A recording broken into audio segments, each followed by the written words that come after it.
Cher maître, honorable assistant, c'est un réel plaisir d'être ici parmi vous aujourd'hui. Et pour ça, je remercie les organisateurs qui sont mes maîtres d'ailleurs pour la qualité de programme et la qualité d'organisation. Donc un grand merci. Et je suis content de présenter un sujet, une thématique qui me tient vraiment à cœur, à savoir l'éducation thérapeutique. Parce que les recommandations changent. Chaque année, il y a de nouvelles recommandations, chaque société savante a ses propres recommandations, mais il y a toujours la base qui reste l'aménagement de mode de vie, l'aménagement d'hygiène de vie et tout le reste. Et ça, il ne peut être fait qu'avec une bonne éducation thérapeutique. Et généralement, dans la pratique d'un médecin, on ne peut pas prescrire sans expliquer. On ne fait pas quelque chose sans avoir le consentement du patient. On ne soigne pas sans implication d'autrui qui est le patient. Donc on ne traite pas les gens de haut, on traite d'égal à égal. Et bien sûr, l'objectif c'est prévenir et on ne prévient pas sans former et sans informer. Et du coup, on peut dire que informer et éduquer sont des actes médicaux à part entière. Il y a une nuance entre informer et éduquer. Informer, c'est donner l'information, mais éduquer, c'est enseigner. Et notre rôle en tant que diabétologue, c'est enseigner la diabétologie à notre patient diabétique. Et de là vient la notion de l'éducation thérapeutique du patient. Que veut dire l'éducation thérapeutique? C'est tout simplement former le malade, donner-lui l'information et la formation nécessaire pour acquérir un savoir-faire, mais pas uniquement un savoir. Je sais que le diabète se complique, mais ça ne veut pas dire que je l'intègre dans ma pratique quotidienne. Et l'objectif final, c'est quoi? C'est vivre en équilibre entre sa vie personnelle et sa situation médicale ou sa propre maladie. L'éducation thérapeutique est un processus. Ce n'est pas quelque chose qu'on fait à un instant T. Vous êtes diabétique, vous faites ça, ça, ça et ça, et c'est fini. Non, c'est un processus continu et qu'on doit à chaque fois le réévaluer et le compléter. Ça comporte la sensibilisation, l'information, l'apprentissage et bien sûr un support psychologique pour un malade qui voit sa vie changer.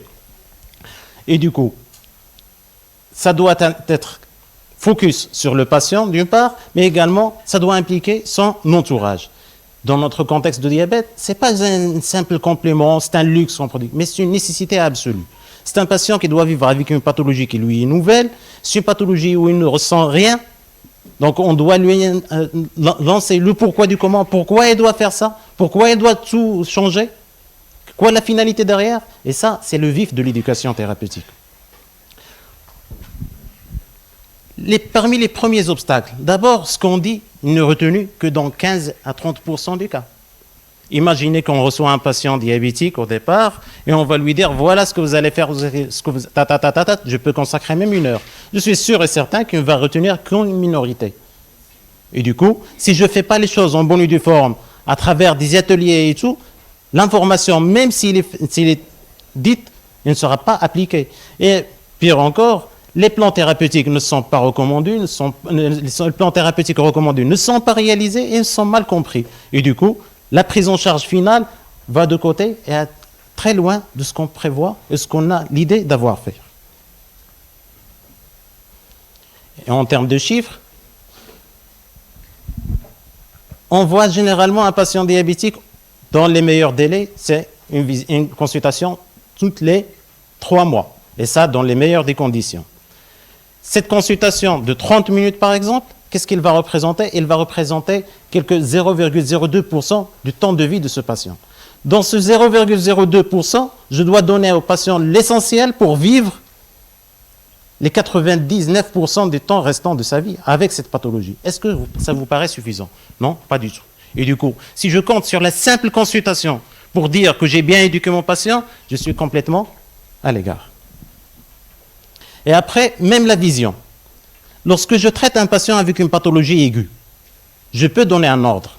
Prenez ça, faites ça, et je suis sûr que le résultat sera bon.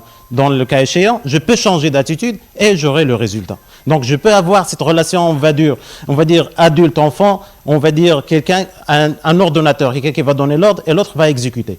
Mais lorsque ça passe en pathologie chronique, non. Pourquoi? Déjà, l'objectif de ma prise en charge, c'est prévenir. Je traite pour prévenir l'avenir. Prévenir l'avenir sur une pathologie qui est généralement silencieuse. Donc je dois déjà convaincre le patient pourquoi elle va se prendre en charge. Et puis, la prévention, c'est dans les années à venir. Ça veut dire le rôle même du patient, c'est un rôle qui est actif. Le patient doit participer dans sa prise en charge. Il ne doit pas seulement subir et exécuter des consignes. Et pour aboutir à ça, même ma façon de traitement, ce n'est pas quelqu'un que je traite de haut, je donne un ordre, je suis médecin, vous devez exécuter. Non, mais je le traite comme un collègue, terre à terre. À table, je discute, on discute des projets. Voilà ce qu'il faut faire. Est-ce que vous êtes convaincu? Voilà où ça compte. Qu'est-ce que vous attendez de cette prise en charge? Et moi, je m'adapte. Et du coup, je ne suis plus le médecin qui va donner l'ordre, mais je suis plutôt un animateur, un ordonnateur, un enseignant en quelque sorte. Je dois rendre ce patient son propre médecin, en quelque sorte. Ce qui est assez difficile en réalité. Et les objectifs majeurs de cette éducation thérapeutique, c'est en final, le patient doit avoir des compétences d'auto-soin et doit savoir s'autogérer, s'auto-surveiller, faire l'automesure, gérer les hypoglycémies, gérer les hyperglycémies, gérer sa diète, son activité physique. Et après, des compétences d'adaptation. Je fais du sport, qu'est-ce que je fais? Je suis en période de jeûne, est-ce que je dois jeûner, je ne dois pas jeûner? Si je jeûne, je fais quoi? Je dois m'adapter aux différentes situations de vie. Je suis sous insuline, par exemple, je dois voyager à l'étranger, il y a le décalage horaire. Si je ne lui donne pas ça, comment il va s'adapter à ces modifications de mode de vie? Et ça, c'est le vif de l'éducation thérapeutique. Et vous voyez là, l'éducation thérapeutique, en quelque sorte, c'est quelque chose d'assez complexe. Ce n'est pas simplement de dire, le diabète fait ça, vous faites manger en s'injectant des unités, si j'ai une hypoglycémie, je rajoute quelques... Bon, ce n'est pas suffisant. Alors, c'est assez détaillé qui peut exercer l'éducation thérapeutique. En fait, tout acteur de santé est en mesure d'exercer l'éducation thérapeutique. Mieux encore, même les patients et les associations de patients. Mais à des conditions, bien sûr. Il faut déjà former les gens. Et ça, ce qu'on appelle la formation des formateurs. Un éducateur, c'est un enseignant. Donc je dois le former. Je dois lui donner les outils nécessaires et des compétences à acquérir. Il doit être des pédagogues. Je dois savoir comment enseigner, comment communiquer et adapter mon langage et ma communication à mon patient. Tout patient a droit à une éducation thérapeutique. Mais je n'ai pas un langage unanime, un langage commun que tout le monde va comprendre. Il y a des gens de niveau intellectuel différent, d'activités différentes et tout le reste. Et mon objectif, c'est que le message doit être transmis de façon correcte, compréhensible à tout le monde, peu importe son statut, peu importe son niveau d'éducation. Et bien sûr, avec une façon qui est assez méthodique et organisée. Donc, la méthodologie est bien sûr capitale, avec des séances, avec des ateliers. Comme ça, j'assurerai et j'optimiserai mon éducation vis-à-vis de ce patient. Sur un plan pratique, on a par exemple un patient diabétique. Un patient diabétique qui est sédentaire, d'un certain âge, 63 ans, ni jeune ni vieux, qui est obèse, hypertendu et bien sûr avec un déséquilibre glycémique. Comment je vais aborder sur un plan éducationnel ce patient? Il présente beaucoup de problèmes. Je démarre avec le diabète, avec l'obésité, avec le tabac, la dyslipidémie. Est-ce que je vais aborder sa sédentarité en premier? Comment je vais procéder? Avant de démarrer tout ça, il faut d'abord s'assurer que mon patient vit en équilibre. Il accepte déjà son problème. Et ce qui est capital. Je reçois un patient diabétique de type 1. Vous êtes diabétique de type 1, bonjour monsieur. Et voilà, vous devez faire ça, ça, ça, ça. Lui, il est dans les vapes. Il est en train, pourquoi? Pourquoi c'est moi qui ai fait le diabète? Pourtant, je ne mange rien, je ne fais rien de travers. Donc là, je perds mon temps et mon patient ne va rien capter. Parce qu'il n'est pas encore au stade d'accepter sa pathologie. Accepter également de changer. Et à ce moment-là, s'il est au stade de déni, et d'ailleurs, pas mal de nos patients diabétiques sont déséquilibrés tout simplement parce qu'ils sont dans le déni. Et on voit ça particulièrement chez les DT1, les diabétiques de type 1. On les reçoit en consultation ou même en hospitalier. On dit, voilà ce qu'il faut faire. Et vous dites, oui, je fais ça, je fais ça. Mais on sait très bien qu'il ne s'injecte même pas l'insuline parce que tout simplement, il n'a pas accepté sa pathologie. Et du coup, tout l'effort fourni, ça vaut zéro parce que je ne me suis pas vérifié avant que le patient est prêt à aller de l'avant. Si ce n'est pas le cas, je ne passerai pas à l'étape suivante. Et puis, ce changement ne vient pas du jour au lendemain. Ça nécessite un soutien psychologique. Et les étapes de changement, comme a été décrit par Prochaska, ça passe par une phase de pré-intention. Le patient ne veut rien faire, ne veut rien savoir, il n'a pas encore accepté l'état. Et après, notre rôle de soutien psychologique associé va pousser ce patient à admettre déjà la situation, le fait réel, et puis passer à prendre une décision qu'il doit agir. Et c'est à ce moment-là qu'on doit commencer notre éducation. Au moment où le patient est prêt à aller de l'avant avec cette nouvelle situation, à savoir la vie avec un diabète. Parce que la vie ne s'arrête pas. C'est juste qu'il y avait une vie avant le diabète et la vie continue avec un camarade, un compagnon de route qui est le diabète, qui n'est pas un obstacle à condition qu'il doit être pris en charge et pris en considération correctement et comme il le faut. Et puis, à ce stade-là, je dois démarrer mon éducation thérapeutique et généralement, ça passe par 4 étapes. La première, c'est d'abord réaliser ce qu'on appelle le diagnostic éducatif, un état du lieu, qu'est-ce qu'il y a sur le terrain. Et puis, je définis un programme, mais qui est personnalisé.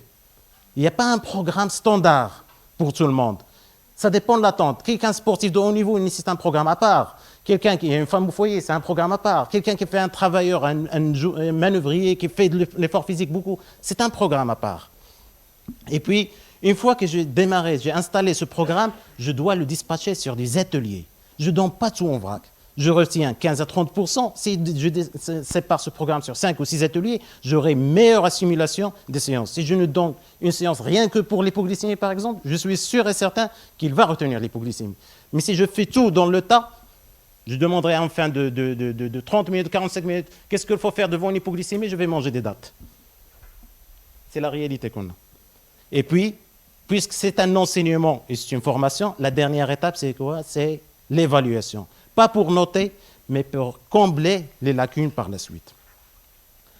Donc la première étape, c'est ce qu'on fait généralement en consultation, c'est faire un état des lieux sur le diabète, la pathologie en général, les complications, le mode de vie, l'activité, les besoins du patient et puis les connaissances. C'est important de déterminer les connaissances de chaque patient sur le plan pathologique. Et d'ailleurs, on voit des patients qui sont traités pendant des années, mais ne savent même pas pourquoi ils sont traités. Et puis, une fois qu'on a fait un état du lieu, il faut élaborer un programme personnalisé et adapté. Mais généralement, les grands axes sont les connaissances théoriques sur le diabète. Un patient diabétique de type 2 mérite de savoir que c'est quoi l'insulinorésistance, la différence de cellules bêta, avec un langage qui est approprié. L'exemple type, on a un patient sous traitement qui vient vous voir, je ne prends pas mon traitement, je ne fais pas de régime, mon diabète est toujours équilibré, il n'y a pas de raison que je traite ça. Mais si je lui explique en bonne et due forme la défaillance progressive, la nature évolutive de cette pathologie, avec un langage adapté, peu importe les outils, je peux comparer ça à une voiture, ça dépend, tout un chacun, le message va passer. Et après, même s'il est en équilibre, il va maintenir son régime parce qu'il s'attend à ce que cette pathologie évolue à bas bruit. Bien sûr, les mesures diététiques, faites un régime. Qu'est-ce que ça veut dire? Je dois expliquer ça. L'autosurveillance glycémique, les techniques d'injection, les signes d'hypoglycémie, d'hyperglycémie, le traitement, sa surveillance, la prévention des complications, notamment diabétiques, tout ça, c'est de l'éducation thérapeutique d'un patient diabétique. Et l'objectif final, tout simplement, accepter cette nouvelle image de soi, c'est vivre avec un diabète. Donc, si je fais une éducation, c'est pour arriver à cette finalité. Parce que la qualité de vie, ce n'est pas uniquement avoir un chiffre correct, mais c'est vivre en symbiose avec cette pathologie et ne pas vivre en handicap. Une fois qu'on a élaboré le programme, il faut le mettre sur place. Et là, c'est ce qu'on appelle un projet. C'est un projet qu'on construit et l'objectif, tout simplement, permettre au patient de sortir du service avec les connaissances nécessaires pour gérer sa pathologie et bien sûr, du moment qu'on est dans le préventif, prévenir les complications. C'est un programme qu'on a élaboré avec des objectifs. Il y a des constantes. Éviter les complications et favoriser l'autonomie du patient. Ça vient à travers une discussion avec notre patient. On doit élaborer un programme interactif. Le patient doit être impliqué, doit être acteur actif. Il n'est pas là pour encaisser et pour exécuter des consignes. Là, il est là pour agir pour sa propre santé. Et moi, je suis là pour le guider, tout simplement. Et je favorise son autonomie avec un parfait équilibre entre le changement qu'on va induire et sa vie personnelle et sa vie intime. Et pour faire ça, il faut partir toujours des connaissances qu'on a détaillées au départ. Ça permet déjà de faciliter la tâche. Si un patient connaît déjà une nutritionniste, il connaît le régime, je lui donne les bases. Quelqu'un qui connaît l'activité physique, un sportif. Il y a des sportifs qui maîtrisent mieux la gestion de l'activité physique que d'autres, que des médecins même. D'accord? Et le fait de valoriser ça, ça donne de l'estime de soi. Ça rend le patient confiant, sûr de lui et fier de lui. Et du coup, il va compléter. La mise en place d'objectifs qui doivent être réalisables. Vous êtes à 130 kilos, dans 3 mois, je dois avoir 80 kilos, c'est fou. Donc, l'objectif que je dois fixer en collaboration et en concertation avec ce patient doit être logique et réalisable. Et puis, impliquer l'entourage, que ce soit dans la gestion des complications, mais surtout créer un environnement qui est propice pour ce changement, pour aller de l'avant. Et voilà un modèle qu'on peut dispatcher, c'est un modèle sur 6 ateliers, chacun consacré à un volet, mais on peut toujours adapter en fonction de notre contexte, en fonction des moyens de base, l'essentiel. Mais ça, la première chose, ne pas faire les choses dans le tas, et ça doit être juste structuré et méthodique, de telle sorte à ce que le patient assimile le maximum des données nécessaires pour sa gestion et pour la prévention de sa pathologie. Et après, les outils, tous les moyens sont bons à condition qu'ils aboutissent aux résultats escomptés.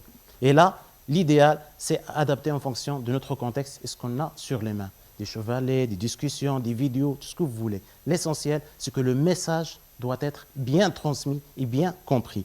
Et l'éducation, généralement, comporte 2 volets. Il y a un volet individuel, et là, le focus, ce n'est pas une prise en charge du diabète, c'est la prise en charge de monsieur ou madame X ou Y diabétique.